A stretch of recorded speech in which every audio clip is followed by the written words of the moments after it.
Hi friends. This is your Aadya. న్యూగా kitchen channel open చేశాను. Please follow and subscribe.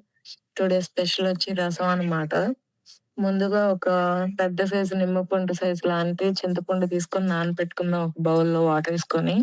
Next వచ్చి ఒక 4 పెద్ద సైజు టమోటాలు గానీ, ఒక 3 టమోటాలు గానీ తీసుకొని నీట్‌గా కడిగేసుకొని, ముక్కలుగా కట్ చేసుకొని ఒక బౌల్‌లో వేసుకుందాం. అందులోనే కొద్దిగా కొత్తిమీర, కరివేపాకు, తగినంత ఉప్పు వేసుకొని బాగా స్మాష్ చేసుకుందాం. స్మాష్ చేసుకున్న దాంట్లో ముందుగా నానబెట్టినటువంటి చింతపండు రసాన్ని తిప్పి వడగట్టేసుకొని, ఆ పులుసు మాత్రమే అందులో వేసేసుకుందాం. కొద్దిగా పసుపు యాడ్ చేసుకొని పక్కన పెట్టేసుకుందాం. ఇప్పుడు మిక్సీ తీసుకొని అందులో 4 ఎండుమిరపకాయలు, అలాగే కొద్దిగా జీలకర్ర, కొద్దిగా మిరియాలు, ఒక అర అదేమంటారు కొంచెం కందిపప్పు అన్నమాట. కందిపప్పు యాడ్ చేసుకొని, కొద్దిగా ధనియాలు యాడ్ చేసుకొని మిక్సీ పట్టుకుందాం. మిక్సీ పట్టుకున్న మిశ్రమం ఇలాగా ఉంటుందన్నమాట.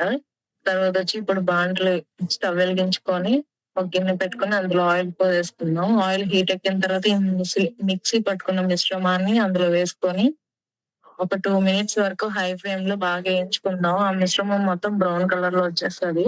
వచ్చిన తర్వాత ఆల్రెడీ కలిపి పెట్టుకున్నటువంటి ఆ చింతపండు, టమోటా అవన్నీ ఉన్నాయి గదా! ఆ రసం మొత్తాన్ని అందులో వేసేసుకొని బాగా ఉడకనివ్వాలి. అవి ఎంత బాగా ఉడికితే అంత టేస్ట్ వస్తాయన్నమాట. కొంతమందేంటంటే ఒక తెల్లు రాగానే ఆపేస్తారు. అలా కాకుండా బాగా ఉడకనివ్వండి. ఉడికిన తర్వాత సాల్ట్ సరిపోయిందా లేదా అని చూసుకొని సర్వ్ చేసుకుంటే అయిపోద్ది. Please follow and subscribe. Bye.